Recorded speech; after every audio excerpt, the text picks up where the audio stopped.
உங்கள் இல்லங்களில் வந்து உங்கள் உள்ளங்களை உயிர்ப்பிப்பது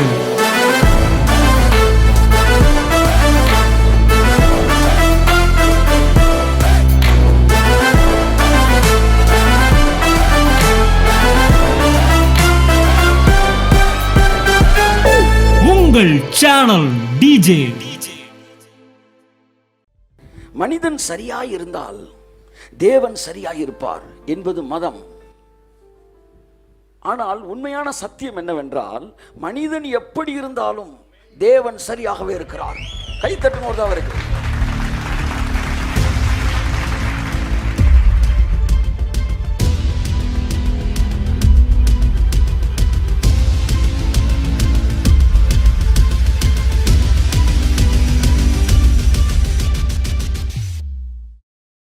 ஸோ யோபுவுக்கும் தேவனுக்கும் இடையில ஏகப்பட்ட ஆர்கியூமெண்ட் நடக்குது. த புக் ஆஃப் ஜோபு வந்து the first book in Bible. உங்களுக்கு தெரியும், பைபிளே முதல் எழுதின புக் என்னது? யோபு தான்.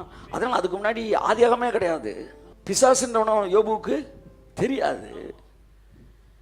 தேவன் எவ்வளவு நல்லவர் என்பது அவனுக்கு பார்ப்பதற்கு புத்தகங்கள் இல்லை, எதுவுமே இல்லாத போது முதல் எழுதப்பட்ட புக்கு தான் யோபு புத்தகம். அதை எழுதுனது மோசே தான்றாங்க. மோசே ஆடு மேய்ச்சிட்டு இருந்தான் பார்த்தீங்களா, இவங்களுக்கு பயந்து வந்து, எகிப்து ராஜாவுக்கு பயந்து வந்து, அப்போதான் யோபு சந்திக்கிறான். யோபு தன்னுடைய வாழ்க்கையில் அப்போ யோபு வந்து என்ன பண்ணிடுறாருன்னா, எந்த இடத்துல இருக்கிறாருன்னா, மறுபடியும் 2ஆம் நிலைமைக்கு, அதாவது பாடுபட்டு சங்கடப்பட்டு அவர் பேசினதெல்லாம் வந்து பேசி முடித்த பிறகு தேவன் வந்து அவர்கிட்ட கேள்வி கேட்டு அவன் அறுக்களித்து, ஐயோ தெரியாமல் பேசிட்டேன்னு சொல்லி, அப்புறம் தேவனை கூப்பிட்டு ஆசீர்வதித்து, இங்கே பார்ப்பா நீ நினைக்கிற மாதிரி இல்லைன்னு சொல்லி ஆசீர்வதித்து 2 மடங்கு ஆகி பிள்ளைகள்லாம் பார்த்து நல்லா செழிப்பாக வாழ்ந்துக்கிட்டு இருக்கும்போது மோசையை பார்க்குறான். அப்போ சொல்கிறான், தேவன் என் வாழ்க்கையில் இதெல்லாம் செஞ்சார், இதையெல்லாம் ஒரு ஒளிவெட்டில் எழுதினால் நல்லா இருக்கும்னு நான் நினச்சிருக்கிறேன், நீ எழுது அப்படின்றான். அவன் சொல்ல மோசை எழுதுறான். அதான் யோபு புத்தகம், ஒரு சூப்பரான புக்கு யோபு புக்கு. போய் நல்லா வாசிங்க. இந்த யோபு புக்கு எடுத்து மக்களை கொள்றதுக்குன்னு ஒரு குரூப் அந்த பக்கம் ரெடியாக நிற்கிறாங்க. நான் அதை பற்றி பேச வரல.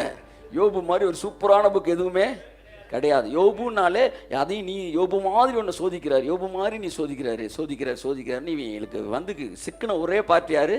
யோபு. ஆனால் யோபுவை கூப்பிட்டு கேட்டேன் சொல்லுவான், என் வாழ்க்கையில் நடந்த ஒட்டுமொத்த சோதனை வெறும் 6 மாதம் தான். யோபு வாழ்க்கையில் நடந்த பிரச்சனை எத்தனை மாதம்? 6 மாதம். அதை சொல்லி 6 வருஷம் ஒருத்தர் பிரசங்கம் பண்ணிட்டு இருக்காரு. இவர் கோபுவோ பாபுவோன்னு தெரியல. என்ன சொல்ல வரேன்னா, என் அன்புக்குரியவர்களே, யோபுவுக்கு நடந்த வெறும் 6 மந்த்ஸ், ஆனால் 60 இயர்ஸ் இதை சொல்லி வாழ்ந்துகிட்டு இருக்கிறான். என் அன்புக்குரியவர்கள், யோபு புத்தகம் மிக அழகான ஒரு புத்தகம். பிரசங்கி எவ்வளோ உன்னதமான புக்கோ, உன்னத பாட்டு எவ்வளோ உன்னதமான புக்கோ, பழைய பாட்டில் யோபு ரொம்ப சூப்பரான புக்கு. லிட்ரேச்சரில் வந்து யோபு வந்து முக்கியமான புக்கு. என் அன்புக்குரியவர்களே, ஸோ இந்த புத்தகத்தை நீங்கள் படிக்கும்போது மனிதன் கடவுளை எப்படி பார்த்தாலும் தேவனாக தான் இருக்கிறார். தன் பிள்ளைகளை அவர் வந்து என்ன நினைச்சாரோ அதைத்தான் செய்கிறார். மனிதன் சரியாய் இருந்தால் தேவன் சரியாயிருப்பார் என்பது மதம். ஆனால் உண்மையான சத்தியம் என்னவென்றால், மனிதன் எப்படி இருந்தாலும் தேவன் சரியாகவே இருக்கிறார். கை தட்டும்போது தான் இருக்கு. மனிதன் சரியாயிருந்தால் தேவன் சரியாயிருப்பார் என்பது மதம். மனிதன் எப்படி இருந்தாலும் தேவன் சரியாகவே இருக்கிறார் என்பது சத்தியம். அப்படியானால் மனிதன் மாறுவது எப்படி? மனுஷன் எப்படி இருந்தாலும் தேவன் கரெக்டா இருப்பான், மனுஷன் என்னைக்கு மாறுவான் என்கிற கேனத்தனமான கேள்வியை நீ கேட்பாயானால், நல்ல தமிழ்ல பேசிட்டு வரேன், இடையில மட்டும் டக்குன்னு ஒரு கலவைக்கல் போட்டு வரேன், ஆனா ஆவியானவர் அதைத்தான் போடுன்றாருங்க. மனிதன் எப்படி இருந்தாலும் தேவன் சரியாகவே இருக்கிறார் என்றே நீங்கள் பேசினால், மனிதன் மாறுவது எப்படி என்கிற கேனத்தனமான கேள்வியை நீ கேட்பாயானால், அது மிகவும் மதியீனமான கேள்வி என்று ஆவியானவர் சொல்லுகிறார். நீங்க மனுஷனை மாத்துறதுக்கு என்ன உபதேசம் சொல்றீங்களோ அது மனுஷனை மாத்தாது. ஆனா எந்த உபதேசம் மனுஷனை கெடுத்துரும் நினைக்கிறோம் அது மனுஷனை மாத்திரும். இப்ப எடுத்துக்காட்டோட சொல்றேன், ஒரு மனுஷனை பயப்படக்கூடாதுன்னு நீங்க நினைக்கிறீங்க, அவன் தைரியமா இருக்கும்னு நினைக்கிறீங்க, நல்ல நோக்கம். இப்ப அவனுக்கு ஒரு உபதேசம் பண்றீங்க, என்ன தெரியுமா? பயப்படாத. என்ன செய்யாத? பயப்படாத. பயந்த காரியம் உனக்கு நடக்கும், ஆகவே நீ பயப்படாமல் இருக்க வேண்டும், அப்பொழுதுதான் தேவன் உனக்கு நன்மைகளை செய்வார் அப்படின்னு நீ பேசுற. கடைசி என்ன பண்ணிட்டு நீ அவனை பயமுறுத்திட்ட.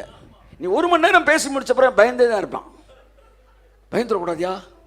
பயந்துடக்கூடாது, பயந்தா நடந்துரும். இப்போ நடக்குதோ நடக்கலோ தெரியல, நான் பயந்தனால நடந்துருமோ எனக்கு பயமா இருக்கு. அடுத்து இன்னொருத்தர் வராரு, தம்பி நீ எவ்வளவு வேணாலும் பயந்துக்க, ஆனா உன் வாழ்க்கையில நல்லது மட்டும்தான் தேவன் செய்வார்.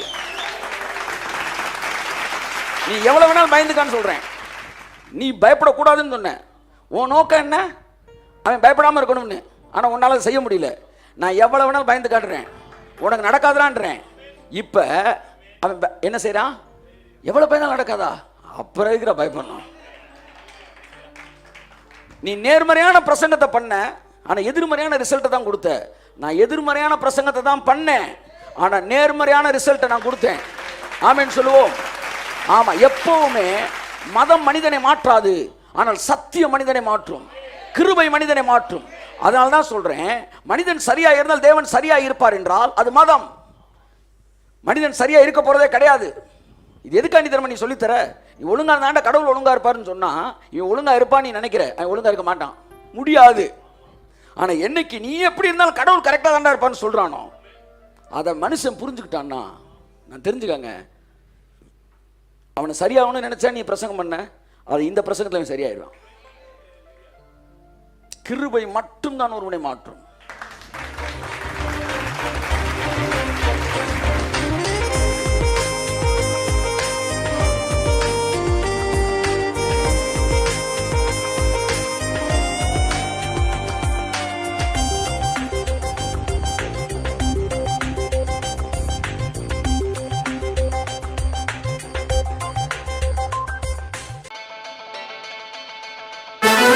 உங்கள் இல்லங்களில் வந்து உங்கள் உள்ளங்களை உயிர்ப்பிப்பது